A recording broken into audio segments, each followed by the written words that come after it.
I was kicked out of my house when I was 16 for having a boyfriend.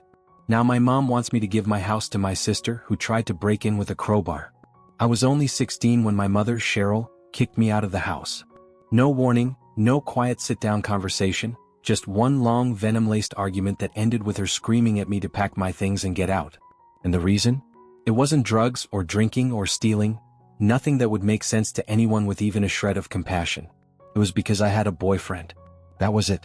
She found out, flipped out, said I was becoming one of those girls, and the next thing I knew I was standing on the porch with a backpack watching the door close behind me for the last time. I ended up on a friend's couch. Well, actually, more like the corner of her floor with a pillow and a spare blanket, but at the time it felt like the only safe place in the world. I was still in school, still trying to graduate, but now I was also working double shifts at a little cafe downtown, pouring coffee in the mornings before class and wiping down tables until well after dark.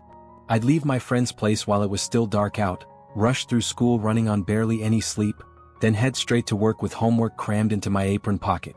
I didn't tell many people what had happened, just said my mom and I were having a rough patch, because even though she'd thrown me out, it was still hard to admit out loud that your own parent could stop loving you over something so small, so human.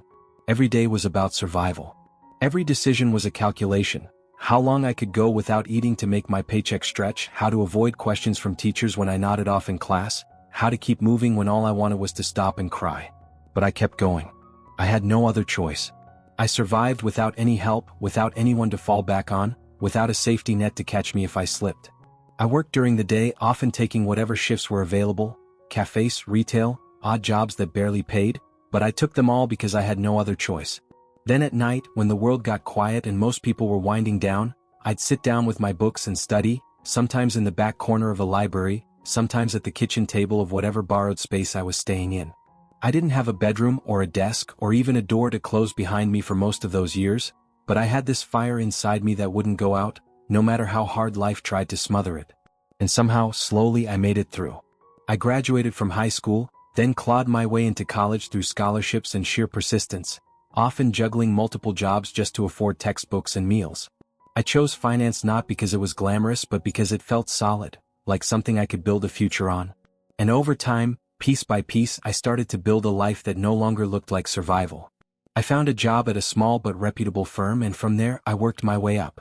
It wasn't quick or easy, there were years that felt like a constant uphill climb, but eventually I reached a point where I could breathe, really breathe. A few years ago, after saving for what felt like forever, I bought a small lake house in Michigan. It's not flashy, not the kind of place that ends up on magazine covers, but it's mine. It's quiet and tucked away from the noise of the world, and it feels like safety in a way I never knew growing up. It's my place of peace, a home that I built with no help, no handouts, and no shortcuts. Just me, my past, and the promise that I would never again be at the mercy of someone else's cruelty. And then there was Rose. My younger sister, the golden child in my mother's eyes, the one who could do no wrong no matter how far off track she drifted. When she got pregnant during her second year of college, I braced myself for the fallout, expecting that maybe, just maybe, our mother would finally understand how it felt to watch your world collapse under the weight of your choices. But instead of anger or ultimatums, Cheryl opened the door to Rose with open arms and a smile that practically glowed. She hugged her tightly, kissed her forehead, and told her everything was going to be okay, as if this was just a small bump in an otherwise beautiful journey. Not only did she welcome Rose back into the house without a second thought, but she also let Joel, her unemployed boyfriend, the father of the baby who had barely held down a job and often spoke like responsibility was optional, move in too. No questions asked, no lectures about shame or priorities, no threats to cut her off. She transformed the guest room into a nursery and started talking about baby names like it was the most exciting chapter of their lives. Watching it unfold from the outside, it felt like some cruel, surreal parallel universe. A world where mistakes were forgiven, where family meant support, and where love didn't come with conditions or threats of exile. It was like everything I had gone through had never happened. Like the girl who got thrown onto the street for having a boyfriend at 16 didn't exist. Like Cheryl had rewritten the rules of parenting just in time for Rose to benefit from them.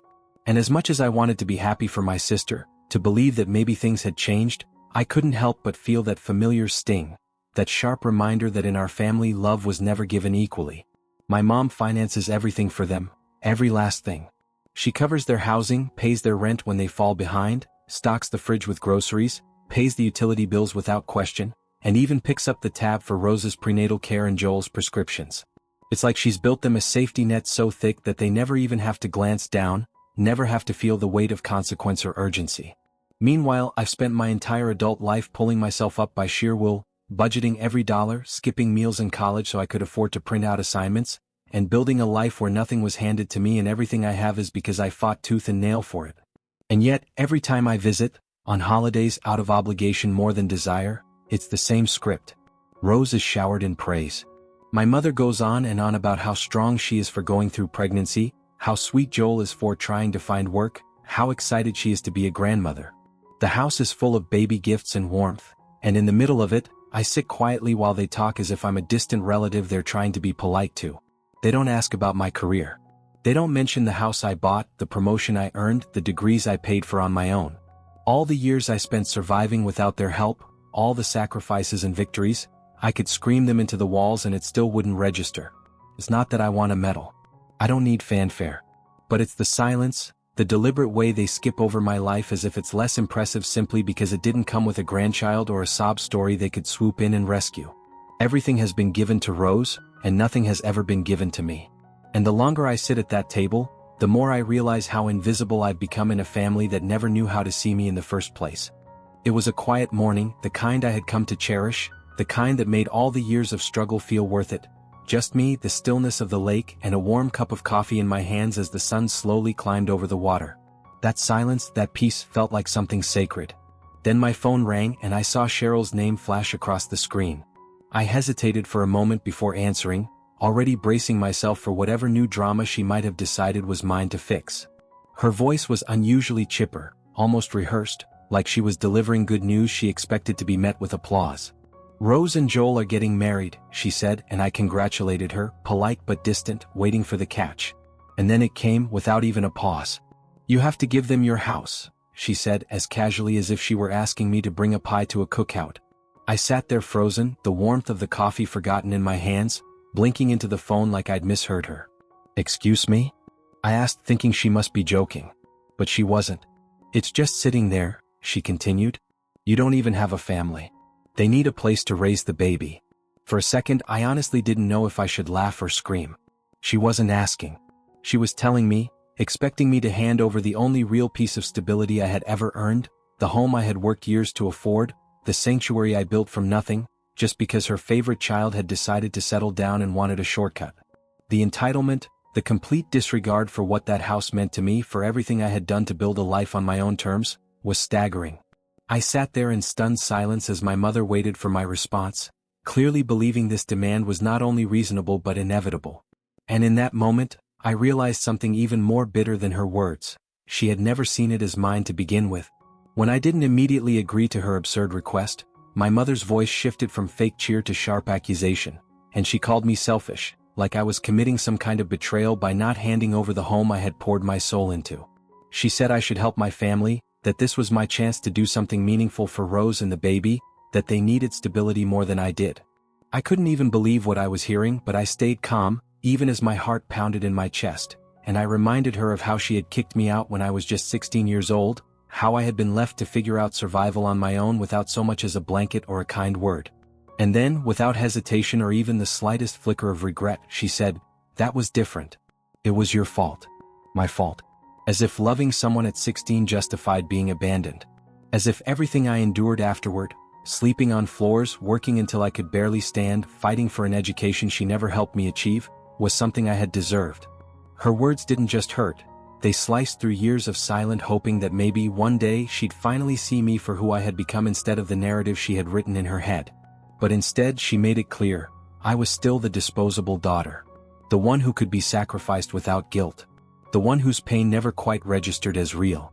And somehow, despite everything, she truly believed I owed them something. That I should erase my own past so they could rewrite theirs more comfortably. In the days that followed that phone call, the pressure only escalated. First, it was a message from Rose, long and emotional, full of passive-aggressive guilt wrapped in carefully chosen words meant to make me feel like the villain in a story I hadn't asked to be part of. She said that I was destroying her child's future by refusing to share what I had, that I was choosing bitterness over family, and that if the baby grew up without a stable home, it would be on me. Then Joel chimed in with a message of his own, shorter, angrier, and laced with entitlement, telling me that I needed to do the right thing and step up like a real sister would. I read every word with a mixture of disbelief and cold clarity. These were two adults, neither of whom had worked a steady job in years, expecting me to surrender everything I had built just because they had made decisions without thinking beyond the next month. I didn't yell, I didn't argue, I just responded with one simple truth, that if they wanted security for their child, they needed to start by looking for a job, not looking at my house. I told them that I had already lived through what it meant to be 16 and thrown into the world with nothing, and if I could survive that, they could figure out how to make ends meet with two capable adults and a mother willing to finance every step they took. There was no apology, no reflection, just silence followed by more guilt-laced silence. But I didn't back down. Because what they were calling selfishness was just me choosing, for once, not to be the sacrificial lamb in a family that never hesitated to sharpen the knife. And then it got scary in a way I hadn't expected, even with all the manipulation and entitlement that had led up to it. I was out running errands when the alert came through on my phone. The security cameras at the lake house had been triggered. At first, I assumed it was an animal or a delivery, something harmless, but when I opened the live feed, my stomach dropped. There, clear as day, was Joel at the back door with a crowbar in his hands, crouched low and prying at the lock like he had every right to be there. And just a few feet away, standing awkwardly near the edge of the porch, was Rose. She wasn't trying to stop him. She wasn't panicked or yelling or even on the phone.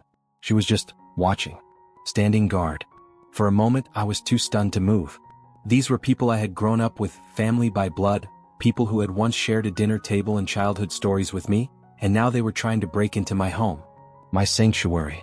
The one thing in this world I had built from the ashes of everything they had taken from me. I didn't hesitate after that. I called the police immediately, heart racing, fingers shaking, barely able to believe that this was real life and not some twisted fever dream. I gave them the address, told them exactly what was happening, and kept watching as Joel continued to force the crowbar under the doorframe while Rose paced like she was just waiting for it to be over. I didn't know what they thought they were doing. Maybe they believed they could take what they wanted before anyone noticed. Maybe they thought they could bully me into surrender. But whatever they were thinking, I knew one thing for sure. This wasn't desperation anymore. This was criminal. And this time, there would be consequences they couldn't cry their way out of. The police arrived faster than I expected, pulling into the gravel drive with their lights flashing just as Joel was making another attempt to wedge the crowbar deeper into the back door frame. I watched from my phone, heart pounding, as they stepped out and immediately ordered both of them to stop. Joel froze, caught mid-motion, and Rose stepped back with her hands up like she hadn't been complicit, like standing there silently while your partner tries to break into someone's home didn't make you part of it. But it was too late for both of them.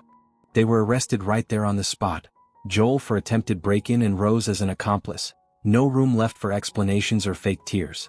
When I met with the officers later, I gave them everything. The video footage, the alerts from the security system, and a full statement detailing the harassment leading up to that moment. It was all there, the messages, the calls, the threats disguised as requests, and finally this. The truth, plain and undeniable, captured in high definition from 3 angles. It was surreal, honestly. Watching them be led away in handcuffs, knowing that this time their manipulation hadn't worked, that their entitlement had finally carried them one step too far. I didn't feel triumphant or vindictive. I felt tired. Tired that it had come to this. Tired that protecting the life I had built meant having to defend it against people who were supposed to love me. But I wasn't afraid anymore. I was done being the quiet one, the forgiving one, the one who absorbed the damage. And now, with the law on my side and the evidence impossible to twist, I knew there was no going back. The very next day, just as I had started to breathe again, the phone rang. It was my mother, her voice sharp with accusation before I could even say hello. "They're just kids," she snapped, like that somehow erased what they had done, like attempting to break into someone's home became forgivable if the person holding the crowbar had a sad enough backstory. I sat there in silence for a second, the audacity of it all weighing heavier than any words I could muster in that moment. Then I reminded her, calmly, firmly, without an ounce of softness left in me, that Rose was not a kid. She was a grown woman, old enough to be expecting a child of her own, old enough to make her own decisions, and therefore old enough to face the consequences of them. But none of it mattered. My mother didn't want to hear about accountability or consequences. She wanted someone to blame, and I was the easiest target. She called me heartless, said I had no compassion, said I was tearing the family apart. And I realized then, with painful clarity, that she would never see me. Not really. Not as a daughter who had survived on her own, not as a woman who had built a life from the ruins of her absence, not even as a victim in a crime committed by her other child. I was, and always had been in her eyes, disposable, the one expected to forgive, to forget, to bend until I broke. But this time I didn't. I didn't yell or cry or beg her to understand. I just listened quietly and then hung up the phone. Because I finally understood that some people don't want peace. They want control. And the second you stop giving it to them, they'll do anything to make you feel like you're the one who's broken. But I wasn't. Not anymore. Not long after the arrests, my phone started buzzing with notifications, tags, messages, comments from strangers and distant acquaintances I hadn't heard from in years. When I opened my social media, I immediately understood why. Rose had launched a full-scale campaign to turn public opinion against me, complete with filtered photos of my lake house framed as the home she had dreamed of raising her child in, accompanied by captions that dripped with passive-aggressive sorrow and calculated victimhood. She wrote about how families should support each other, how she was being punished for needing help, and how some people value property more than blood. What she didn't write, not even once, was the truth. There was no mention of the crowbar. No mention of Joel caught on camera trying to force his way into my home. No mention of the police, the arrest, or the fact that I had only ever said no to giving away the house, not to helping in any human reasonable way. Her version of the story was a carefully crafted illusion, and it worked. Her friends, Joel's distant relatives, even people who barely knew us began sharing her posts, calling me selfish, greedy, heartless. I was flooded with messages accusing me of abandoning a pregnant woman, of letting pride destroy a family, and worse. It was surreal to watch strangers paint me as a villain while the people who actually knew what had happened stayed quiet. She had weaponized pity, twisted the narrative until I was no longer a sister with boundaries but a monster with a locked gate. And though it didn't change the facts, didn't undo the break-in or the betrayal, it still hurt. Because no matter how much distance I put between myself and them, they still found a way to reach in and try to ruin the life I had fought to build. This time, through public shame rather than force. But I held the line. Because the truth didn't need to shout to be real. And I knew exactly what had happened, so did the police, and deep down so did she. After days of watching my name get dragged through the mud by people who had no idea what had actually happened, I finally sat down and wrote the truth, not in anger but in clarity, in the kind of calm that comes from knowing you have nothing left to hide. I opened a blank post and laid it all out from the very beginning. I told them how I had been thrown out of my home at 16, not for anything criminal but simply for having a boyfriend. I described what it was like to sleep on someone else's floor, to work double shifts while finishing school, to claw my way through college without help, and to build a life from the ashes of the family that had once turned its back on me. I didn't write to defend myself. I wrote to reclaim the narrative. I included screenshots from the security cameras, crystal clear images of Joel with a crowbar and Rose standing by without a single attempt to stop him. I attached timestamps, the police report reference, and the text messages that had come before, the ones where they called me heartless for not surrendering the home I had built entirely on my own. I didn't insult them. I didn't call them names. I just told the truth, straight and unwavering, for the first time in front of everyone. And the response was immediate and powerful. People shared it not because it was dramatic but because it was honest. Messages started coming in, this time filled with empathy and encouragement, some from complete strangers who had lived through their own versions of my story.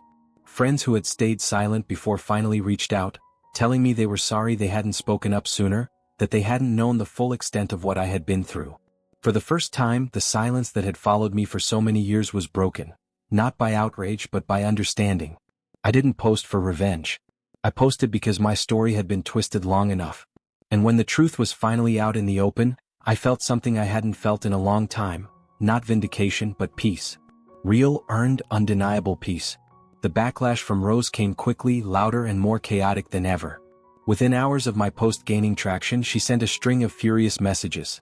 Some barely coherent, others full of threats and desperation. She said I had ruined her life, destroyed her reputation, and turned everyone against her. She threatened to sue me for defamation, cried in voice messages that I hadn't even opened, and screamed in one final text that I had taken everything from her. But the truth was, I hadn't taken anything.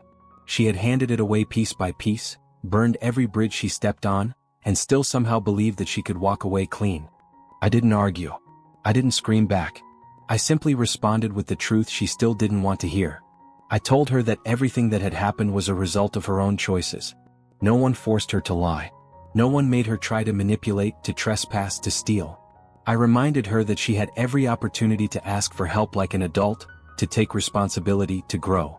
But she didn't want to. She didn't want help, she wanted control.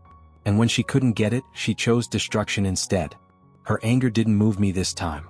Not like it used to. Because I had finally learned that not everyone wants to be saved. Some people just want someone to blame. And after years of playing the quiet one, the forgiving one, I had finally stepped out of that role. I didn't owe her silence. I didn't owe her my life, my home, or my peace. She made her choices. And now, for once, she was standing in the consequences of them, where she belonged. It was late in the afternoon when I heard the knock on my door, sharp but uncertain, like whoever stood on the other side wasn't sure if they deserved to be there. When I opened it, I found my mother standing on the porch, disheveled and tired in a way I had never seen before. Her hair was unbrushed, her clothes mismatched, and her expression was worn down by something heavier than time. She didn't say hello. She didn't ask how I was. She started in on Rose as if nothing had changed, as if everything hadn't been ripped apart by the choices she kept excusing. She asked if I would consider finding it in my heart to talk to Rose again, if I could forgive her just this once, because she was going through so much. And that was the moment something inside me hardened, but not out of spite. It was from the final clarity that this woman, my mother, had never truly seen me. So I invited her in, and for the first time in my life I told her everything. Not in anger, not in a desperate plea for understanding, but with the calm finality of someone who had carried a silence that no longer belonged to them. I told her how she betrayed me at 16, how she shoved me out of the house and out of her heart over something as simple as love. I told her how she made me fight for survival while giving Rose a life padded in forgiveness and protection, how she never once reached out during my darkest days, how every family gathering turned me into a ghost no one wanted to look at too long. I told her that I was tired of pretending I hadn't noticed the double standard, tired of hoping she would someday choose me, tired of waiting for an apology that would never come. She sat in silence, eyes wide and blinking slowly, as if she was hearing a language she didn't know I could speak. But I didn't cry. I didn't yell. I simply let the truth hang in the room, undeniable and long overdue. And then I told her that I had nothing left to give Rose or her, except honesty. I said they could live in the world they built together, but I wasn't part of it anymore. I had built my own, and I was finally strong enough to close the door behind me.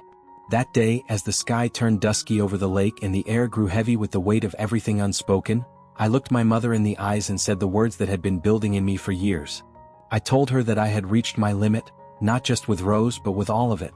That I would not give them a penny more, not a minute more, not a single piece of the life I had carved out with my own blood and will.